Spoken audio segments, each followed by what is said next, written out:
How you doing? My name's Jared Bowerset. I'm with Hey Rafi, and today we're going to get you started on the offer tool. The point of this video is to give you a step-by-step playbook on how to get your account set up effectively, quickly, and I'm going to give you a few best practices along the way. So let's jump in.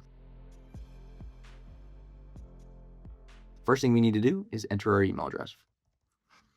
I'm going to select the agree to terms of service, hit continue, confirmation of my sign up. I'm going to drop that here. And now I get to create my account. So throw my name in here. I'm going to make up a new name. It's optional, put your phone number, although highly recommend that you do. On the next page, make sure you select the actual name of your company. Throw in your EIN, the type of business that you have. So if it's an LLC or a corporation, and keep in mind too, if you don't have one, we do need this in order to get your account configured. So at this point, you would pause, make sure you go get your business actually set up and formalized. And then when you've got that finished, come back and we can get the rest of the process squared away for you. Okay, let's go ahead and create the account. Go ahead and hit create. And congratulations, your account's up and running. And then your account should look something like this. Feel free to use the tour if you'd like. We're going to go ahead and skip that for now since you're going to get the hands-on experience here. So the first thing that we need to do is we really need to think about the domain. Now, if you don't have a domain, and a domain, just so you know, it's like heyrafi.com, or maybe it's qualityacquisition.com.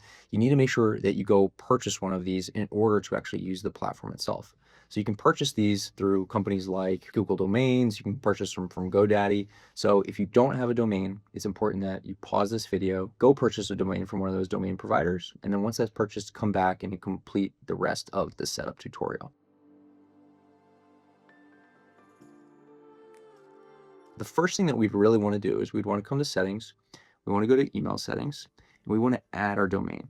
So the domain that we had originally registered was risehomebuyers.llc.com. We want to go ahead and start the authentication process. Now, because our account's already set up, I don't need to do anything further, but in the event that you'll have a new account, this is going to prompt you to enter in your credentials for GoDaddy or Google Domains, whatever the provider is that you would purchase that domain from, and it will allow us to configure and connect directly to that domain. Let's just assume that's been finished. Okay, so one of the first things we want to do is actually go ahead and create an email signature once we've got our email domain set up. Come down here to the email signature settings. I'm going to go ahead and I want to add just a profile picture. Now, it's always really good to put an image in here of yourself. That creates the most relatability. It's easier for people to identify you with a face, and it also makes it seem a little less spammy. You can put whatever picture you'd like. You don't even necessarily need to put a picture, but at the end of the day, we have tested a lot of these things and a picture works best. In addition to the picture, it's also best practice if we put contact, right? So you want to put your cell phone number and probably your email address and website as well. Put those in there, save changes. And then this is the thing that is going to show up at the bottom of every single email that you send through. So it's a nice, easy way for people to get your contact information, reach out to you if they see that that is important. The next thing that we're going to want to do is set up an email workflow. So I'm going to go over here to the email and workflow section. From here, I'm going to hit this little plus button, and we're going to create a sequence. Now, this sequence is really something that you can use. This will be like a template that really, anytime that you send out one of your offers, this will be the response, or this will be the template that's actually used to create the email itself. So let's just create up a default template. I'm gonna hit create. Now we need to create our first step. So the first step is always going to be the offer. So just know that the first step in any email workflow will always be the email that includes the executed contract. So I'm gonna go ahead and hit plus. You need to give a label to your first email. So I'll just call this the offer email. You need to give it a subject. Now, a nice easy thing to just know about the subject line, I would always try to include the property address or maybe just a little bit about the offer. So maybe it's, offer on your listing, and then you could insert whatever you'd like. We're going to use some of these dynamic variables. So we have some dynamic variables that you can plug and play with right here. So you can use name, and that'll be the full name. You can use the property address. You can use the offer price, and you can also use the first name. To use them, just highlight, copy, and paste right into either the subject or right into the body. For this one, I want to use the address. So I'm going to come in here, I'm going to copy that, and I'm gonna paste that in there itself. And really the best practice with the subject line is really just anything that's going to be catchy and grabs the attention of a listing agent around typically the property address. So we usually say something like offer on or your listing at, anything that has some sort of relatability to their property. Next thing you want to do is just go ahead and type out the email that we'd like to send. So here I'm going to use another dynamic variable. So I'd like to say, hey, first name. Maybe I'll say something like, I see you have a listing at, and then I can use the property address again. I have attached an offer on this property for your review. Please call me when you have had the chance to connect with your seller. Okay, great. I've got something in here. Keys here, or really some best practices, are keep it short, keep it sweet, keep it punchy. You want to establish some level of credibility, but give enough information in here so that the listing agent can scan through the information and then also respond to you rather quickly. If you would like, you can also include additional attachments as a part of your email sequences. Again, keep in mind, regardless of what you do here, the contract will automatically be attached and sent along. We're going to get to the contracts in just a minute, but this is totally up to you. There's not really necessarily a best practice here that I can call out. So we feel good about this email template. I'm going to go ahead and create, and then I'd like to create one more step. So I'm going to go here to workflow steps. I'm going to hit plus, and this will always create a step immediately following the last step that you just created. So here I'm going to call this follow-up, and I like to just typically come in here and make a follow-up message go out a few days later. That's super casual. Let's say, hey, James, Bob, whoever that is. Now, circling back on my last email, did you have the chance to connect with your seller? And so a couple things. Our message will automatically be a follow-up response on the initial email that you had sent out. And we will only be sending out the follow-up emails if we did not receive an email back. So the whole point of the email workflow step is really just to help us get the most amount of responses back. So i.e., you send out an offer, the listing agent comes back and they respond. Obviously, the follow-up message here or your workflow is essentially going to stop. I also want to toggle the number of days to wait before this message goes out. So this one means there's going to be 2 days before this email goes out from the prior one, which was the offer email. And the last thing I just want to come in here, I want to just give this a subject line as well. So that one's going to say offer and then the property address that's in there. So I feel pretty good about this. I'm going to go ahead and hit create. This is finished. Now you can create as many workflows as you like. And this might be if you have different asset classes that you're making offers on. Maybe you have different strategies. Maybe you'd like to also just test what works better, right? Maybe you've got language that's a little softer. Maybe you've got language that's a little bit more aggressive. You're going to have to find a style and a cadence that works really well for you. So the last thing that we're really going to need to talk through on this is the adding a team member and then your contracts. For a team member, if you've got other people that are going to be in your account, totally fine to add them in here. You just want to come up here, add their email address. Now, once you hit confirm, they will now have access. So you would send them the sign up link. And once they have the sign up link, they will have access directly into your account. So they can just go through the same process as you did. And once they are through the sign up process, they will be added into your account.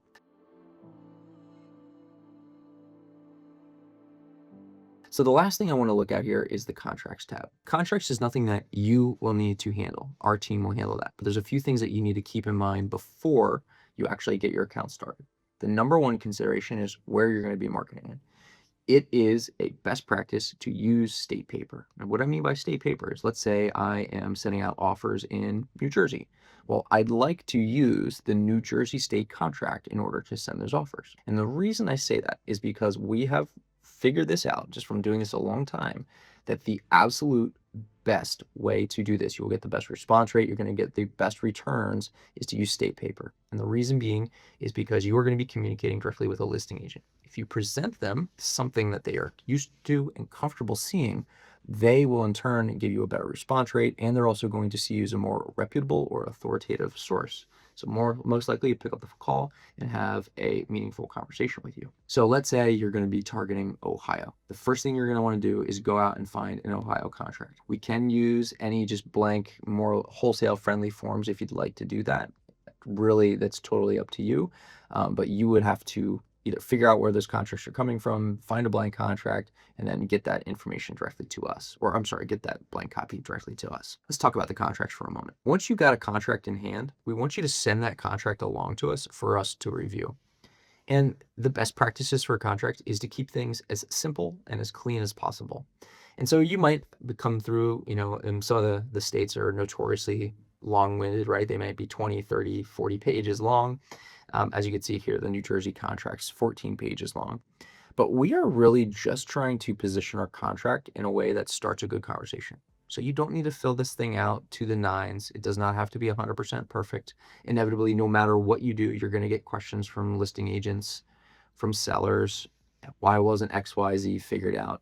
But we are really just using this as marketing to uncover motivation, situations where a listing agent or a homeowner might be willing to take a large concession on the purchase price of their home. So the only strategic things that we need to think about are, number one, what is your exit strategy? Now, if you're looking just to buy and hold or buy and flip yourself, you don't need to worry about adding things like assignment into the contract itself.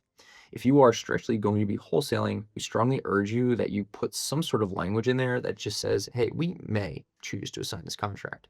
Now you can do this typically in a special terms section. So for example, here in the New Jersey contract down here at the bottom, there's a special contractual provisions. So in here, this is where I may want to add some of this thing, right? All cash is as offer 30-day closing negotiable, buyer receives right to environmental contingencies, blah, blah, blah.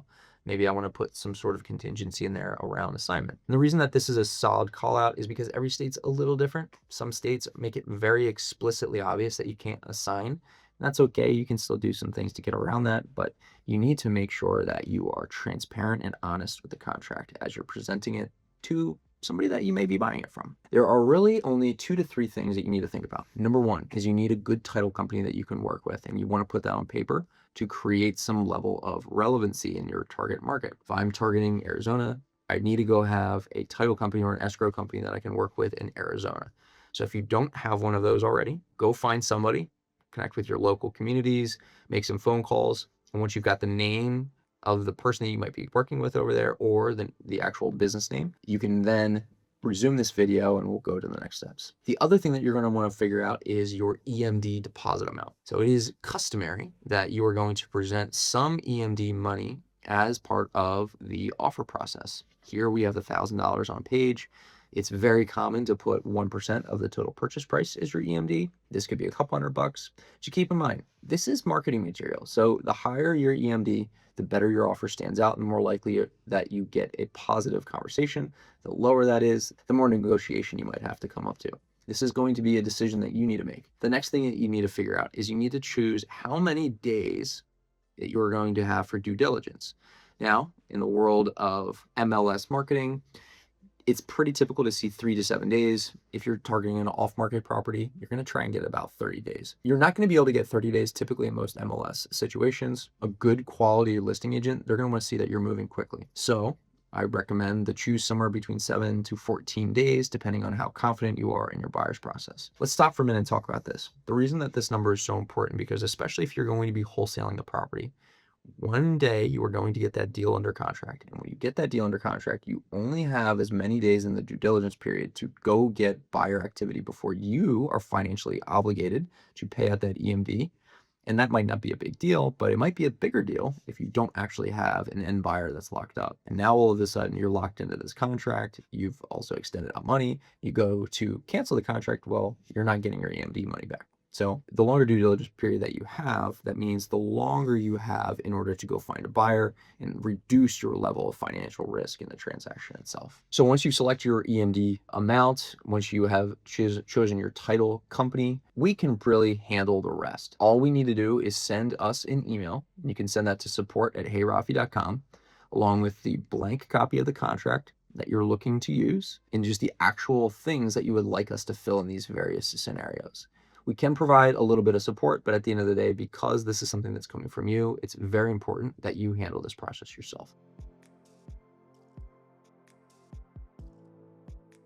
Okay, fantastic. So at this point, now we get to the fun stuff. Now we can actually show you how to use the tool itself. Once you've got everything configured And keep in mind, the last step of this is you do need to make sure that the contract is completely set up and added to the platform. That last step will come directly from our team. We will be communicating when your account is 100% active and ready to go. Let's assume that that process has happened. In order to send your first offer, all you need to do is click on the offer button. We're going to type in a property address. That will actually load the property address into the offer tool. And once the property is pulled up, it'll look something like this. So you'll be able to look through the pictures. You can see a little bit of the information about the property itself. Over here on the side, in this offer price, you can actually punch in the actual offer price that you would like to select. So maybe that one's $340,000. You can use this rehab budget thing really just to play around, but that's just a static toggle. So feel free to use that however you see fit. The next thing you want to do is choose your workflow, right? So we've picked our default workflow. So as you see, it's already pulled up that message that we typed out earlier. And then the last thing you want to do is from the contract, you'd select the contract that we've got loaded in your account. Now, let's say you've got multiple states that you're targeting. So maybe you've got an Arizona contract, you've got an Ohio contract, and this property, let's just say it was in Ohio. You want to make sure, obviously, you select the Ohio contract to go along with it. Once you feel good about all the information that's on here, go ahead and hit the send offer button. And as you'll see, that's going to go ahead and pull up the name of the listing agent along with the email address. And you're going to go ahead and hit send. Once you hit send, that's going to drop you out right into the inbox view. And from the inbox view, you'll be able to see that lead once it's been sent. So here for my inbox, I'm going to see my all leads tab. And as I can see, all of my leads are available from this view. Now I can filter by the last activity date. I can filter by the lead source. Now for these, they're really just going to be the MLS leads. I can filter by lead status. I can filter by the different assignees. I can filter by listing status, whatever I would like in order to manage this inbox more effectively. If I click into a lead, it's going to pull up the lead card, and you'll notice there's 3 tabs. There's a summary tab, there's a property details tab, and there's this activity tab. The activity tab will allow me to see everything that's happened on this lead. So here we sent the initial offer, we had a follow-up offer, and then they finally returned to us. From the property details tab, I can see all the pictures. This is very similar to the offer tool view that you saw. I can see, of course, the listing price, my initial offer price. I can see anything that we could have pulled out or extracted from conversations that we've already had with the agent. Maybe it's desired timeline. Maybe it's a motivation behind selling. Maybe there's an updated desired price. I can assign to different members of my team by selecting this right here. I can select a lead status depending on what's going on with the conversation itself. And I can also see the contact information from each one of the listing agents. And come in here, maybe I need to edit this. Maybe I also need to add a phone number, or from the lead card, I can also make some notes. The note will really just live as a line item in the activity page. I can set reminders for myself. So if I wanted to remind to call this customer in 1 day, Rafi will actually remind you to call that customer in a day. I can send emails directly back to the listing agent. I can make calls from the platform. And if the lead chooses to make a text inbound to us, that will allow us to opt them into texting, in which case we will text them back. I can also look at the Zillow link if I'd like to get a little bit more detail. And the last place is the summary tab. Now, once you come into the platform and you start to utilize the responses, the emails, the calls, the texts, well, Rafi is actually an AI, and he lives behind the scenes in order to pick up on the way that you or your team manage leads. So here we said that the lead replied today, thanking us for the offer and stating that the clients are not interested at this time. So we've seen stuff like that in the past. And so when we've responded, whether that's myself or the team, we've said something to the degree of, hey, Maria, thanks for getting back to me. If anything changes or the seller reconsiders, don't hesitate to reach out. So I can simply come in here, I could hit send, I could edit this message if I want to change or tweak it, or I could reject it. This will apply for emails. This will apply for text messages. This will also apply for lead status changes as well, just like you see here. So at this point, we've concluded the rest of our tour. You should have all the information you need to go ahead and get your account set up and started. Wish you all the best and happy hunting.